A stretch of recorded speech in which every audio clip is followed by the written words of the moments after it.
everybody, welcome back to the Hobby Lodge. I hope you're well and good on this nice Jubilee weekend. Depending on when you watch this in the future, this is what was happening. Platinum Jubilee. We all got extra days off in the UK, so we've all been doing awesome stuff with it. And one of the things that I did today with my kids wasn't planned. Actually had different plans, and then things changed, so we quickly threw this in as we went to the UK Games Expo up in Birmingham, the Birmingham NEC, and it was a really cool day. It's a bit of a drive for us. It's about 2.5 hours to drive there and 2.5 hours to drive back, so 5 hours of driving, and I got home probably half an hour ago. So feeling a bit tired, and also a lot of walking while we were there, but a really good day, and I highly recommend anyone go. In fact, if you're watching this on the day it releases, so this would be on the Saturday, there is still one day of the event. So on the Sunday, so that's Sunday, let me check, Sunday the 5th, you can still go to the Birmingham NEC and get tickets to go to the UK Games Expo. What is the UK Games Expo, I hear you ask, or maybe not. It is essentially, I think, the largest expo in Europe for all things tabletop, right? So, you know, here in the Hobby Lodge, we love board games, war games, and anything to do with tabletop gaming. And this is the biggest event you're going to find in Europe, probably in sort of a line with also Spiel, Essen in Spiel in Germany. I hope I've said that correctly. But yes, this one's the most accessible, obviously, if you're based in the UK or got easy connections into the UK up into Birmingham. So it's a 3-day event. Friday, Saturday and Sunday, and obviously today is a Saturday, so there's time to go tomorrow if you want to, and it is huge halls filled with, of course, lots of vendors selling their stuff, but also loads of Kickstarters, so things you can't buy but you can try. So loads of game creators out there trying to get you to back their Kickstarters when they eventually come over to the platform, but you can get a trial of the game, see what it's like. Loads of demoing of games, so before you even put any money down, if you don't want to buy a game, you don't even need to buy a game. You can go there and just spend the whole day playing games, learning about games, seeing what different types of games out there.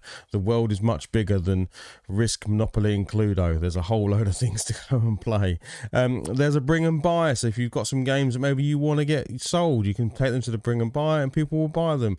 Or you can go there and buy a second-hand game. So maybe someone's bought a copy of Hero Quest, the new one. They've realised it's a shallow form of it's the original, and they want to sell it because the original Hero Quest is the best. We all know this.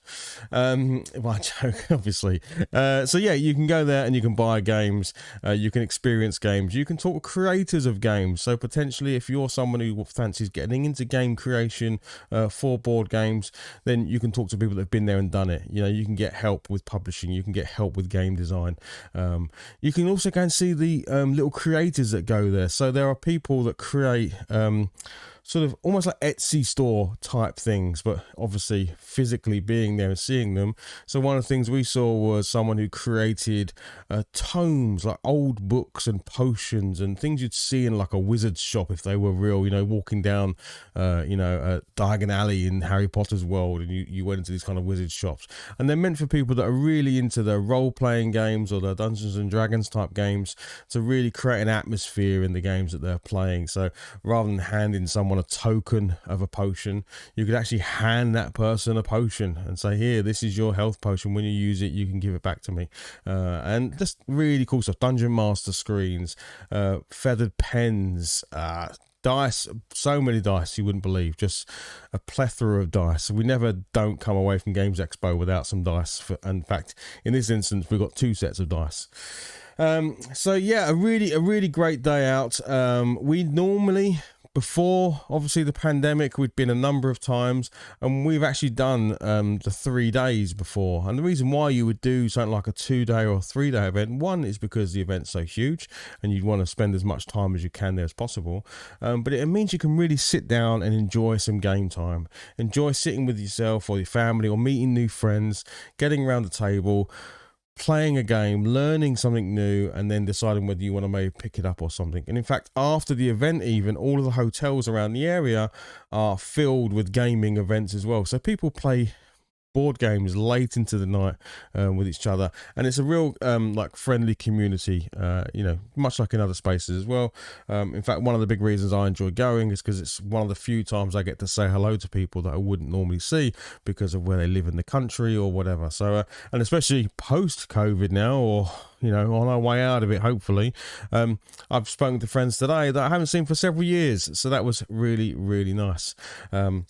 Especially the guys over on tabletop.com, or what used to be known as Beasts of War.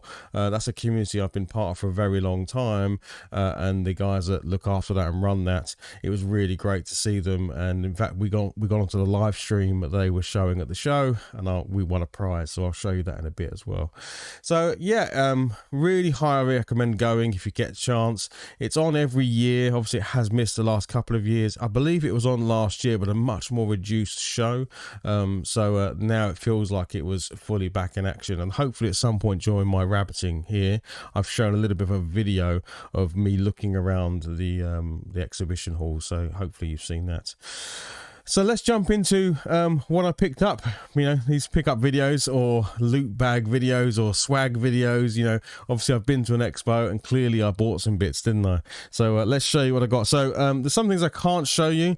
My two eldest sons. I took my three sons. My daughter was working, so she couldn't come. But my three sons, which are 15, 11, and 7. All came with me, and there is something for all of them. My eldest son is very much into Dungeons and Dragons, so he was looking out for rules editions, campaign booklets, little trinkets and stuff that he could use within those. And then my other two were more into sort of just fun games, right? Just looking and getting involved with stuff. So no matter what age your children are, there is something there for them, and it's a really family-friendly environment. Honestly, it's loads of breakout areas for you to sit down and rest or play a game. Obviously facilities that you need, food and drink, all of that stuff. There's loads of things to look at. There's cosplay going on. There is seminars going on if you're more into sort of the serious side of maybe the business side of things.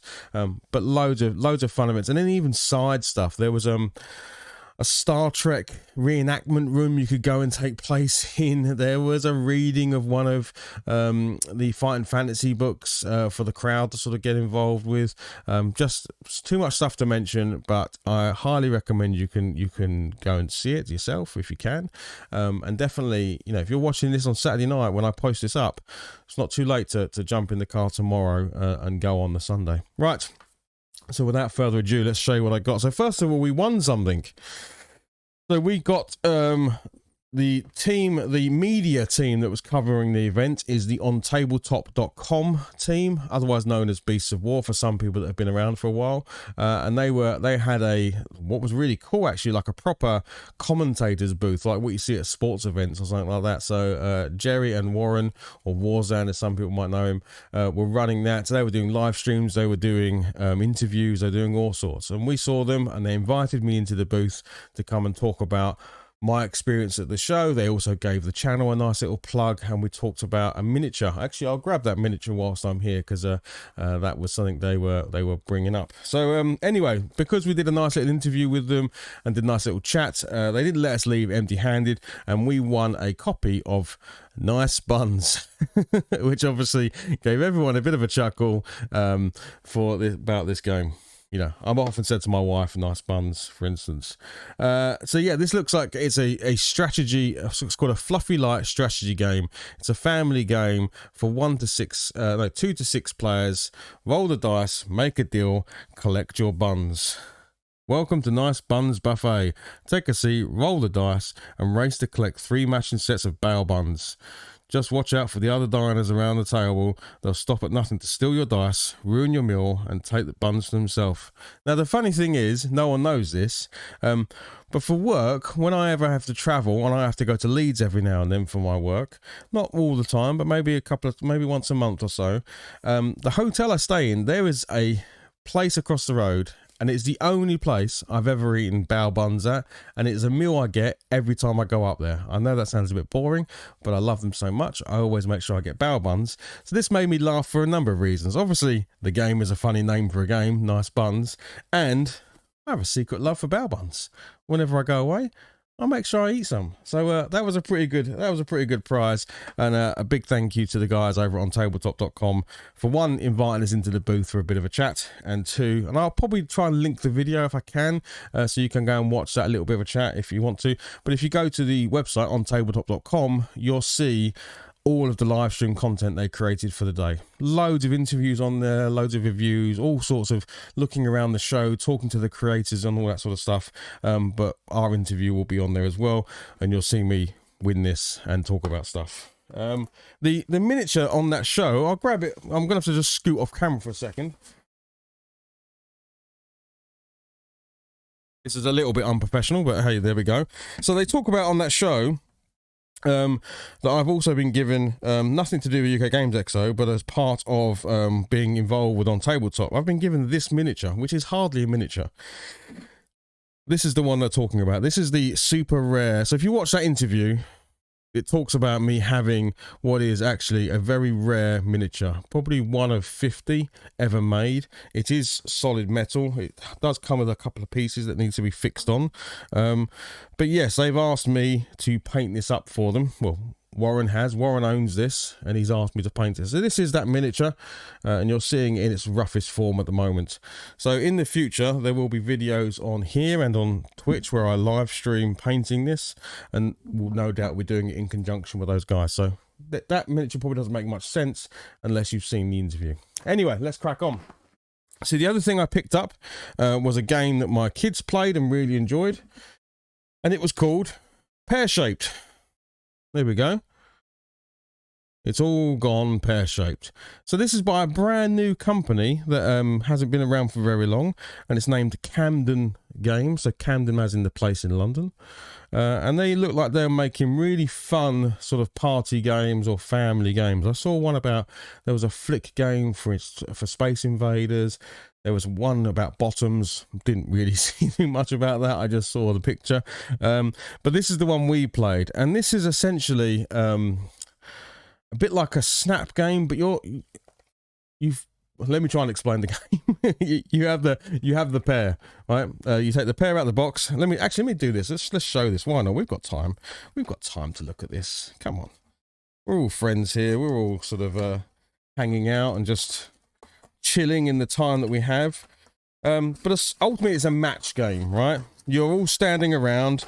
Someone rocks this pear, and this pear will wobble quite nicely. It's quite well weighted, and it will wobble on the table. All of the time that it's wobbling, you are trying to match cards. Now you're trying to match either a symbol, a color, or a number. So you're trying to see there, you've got your light bulbs and pears, and you've got some orange. And as you're matching, you're saying color, icon, number, whatever. And you're doing it all of the time. This little pear is wobbling around on the table. Now, several things can happen. If you do an exact match, so I match one light bulb with someone else saying one light bulb, I pick up the cards and I can distribute them to everybody. If I see the pear stop wobbling, I have to do the pear dance. I had to do and the last person to notice that the pair's not wobbling anymore and doesn't do the pair dance gets all of the cards on the table. So you are frantically trying to discard your hand as quickly as possible by matching either colours, symbols or numbers on the table, whilst also watching if the pair's still wobbling and also watching to see if someone does an exact match. So it's a pretty frantic, pretty hectic matching game. So you need to be standing up for it. You need to have the family round the table, and it got a bit crazy. So, and just when you think you're about to win, someone will grab the pair because they got an exact match, or they'll notice it stopped wobbling and they'll start doing the pair dance. Trust me, it's one of those games that once you get going and once you learn how to play it, and it's super simple to play, it was a really fun game. So we picked this up, and there we go. So that's Pear-Shaped, and I can definitely recommend it as a nice family game. Right, and then last but not least, like I say, we did pick up some other bits. We picked up some dice, but my kids have already taken those away. My two eldest bought samurai swords, so they're big into Elden Ring at the moment. There was a company there selling replica swords, so they both bought samurai swords. They think they're Uchikatanas from Elden Ring. That's what they spent their sort of pocket money on. And yeah, other little bits and pieces like trinkets and stuff. But the other thing I got whilst I was there, you may have noticed on the channel recently, we've been painting up Moonstone characters, right? So Moonstone, it's an excellent little game by UK Games, and I've been painting up a whole bunch of their miniatures. I think I've painted 15 of them in the recent weeks, and I finished the last one yesterday. So hey, perfect time to grab some more miniatures, right? So Moonstone, the game, Goblin King Games was actually at the expo, so I went and saw them. And this is what I picked up. So first of all, I picked up a Witch in Time. So this has got the mother, daughter, sister. Oh, is that the combination? I can't remember what it is. But anyway, there is a box with 3 witches in it. Now the reason why this grabbed my attention is clearly because this one on the corner here, no, this side is clearly Baba Yaga. You know, that's definitely what that is. I'm trying to get in the best focus for it. Don't worry too much, you are going to see this, but a Witch in Time looked really cool, so I'm definitely going to be painting those up. The next one we got was Dim and Dimmer. Here we go. This is Dim and Dimmer. It's kind of like a 2-headed troll there. One not very bright and one extremely not bright. Dim and Dimmer. So I like that one as well. That just looked really cool from a miniature point of view. So, although I've picked one again, which has got a lot of skin, and I really hate painting skin. So maybe I'll have to come up with doing that in a certain way. Then the last one we got, which was a recommendation by the creator of the game, was Ribald. And this is a little goblin on top of a ogre, I guess, with a cannon strapped to his head, because hey, when's that a bad thing? You know, so that was really cool. So yeah, so that was 5 new miniatures for the Moonstone game. And the nice thing about buying them at an expo is, one, because you get to talk to the owner, you get to talk to the creator of the game, and he's always really happy to speak to people. And he's actually a genuinely nice guy. In fact, his team is. And the nice thing is the game is being super successful. So he's actually now expanded his team, and he's able to work on more stuff, and he's got expansions coming and all of that. So it is the #1 sort of being talked about game at the moment in the miniatures world. Is Moonstone. So yeah, and I hope to, now that I have a full range painted, get it on the table behind me and film some battle reports. I'm going to do a bit of a book reading, go through the rules so people can see what kind of game it is, but now we've got some new miniatures for me to build and paint as well. Okay, and I think that is it. Yeah, so like I say, we picked up some other little bits and pieces, some trinkets here and there. In previous years, I've definitely bought more games. I've come home with boxes and boxes of stuff. But to be honest, the Hobby Lodge is getting fuller and fuller, and now we need to be a bit more selective about what we buy. And to be honest, even walking around, there's a lot of games we saw that we already owned. So, you know, we saw some cool stuff from Core Space and figured, oh yeah, already own that. We saw that game called Relic Blade. We already own that. The Dark Souls board game, we own that as well. There's, if I look around the ceiling of this place where all these board games are stored, we've got Villainous, we've got Subterra, we've got Star Saga, Dungeon Saga. The list goes on and on and on. So to be honest, what we need to do is spend more time playing these games and not just accumulating them. But that is the curse of everyone in this hobby, that they end up having way more than they could ever use. But anyway, I hope you enjoyed the video. And if you are watching this on the Saturday night and you've got time on the Sunday, get yourself over to the Birmingham NEC, go to UK Games Expo. You will not regret it. Take the family, find a game that can bring you all together on the tabletop and have a great time, because there is nothing quite like all playing a game together. And if not, maybe this might inspire you to go next year, because it's on every single year. The dates for next year will be announced probably in a few weeks. They tend to be on it straight away because it takes them almost a year to get this all up and running. But yeah, there you go. Thanks for watching. If you like the video, maybe give it a like. If you're not subscribed, hit the subscribe button. I do Twitch streaming over on twitch.tv/The Hobby Lodge, but also broadcast it here on YouTube, so you can catch it in both locations. And I'll see you again real soon, all right? Thank you very much for watching, and I'll see you soon. Cheers all. Bye-bye.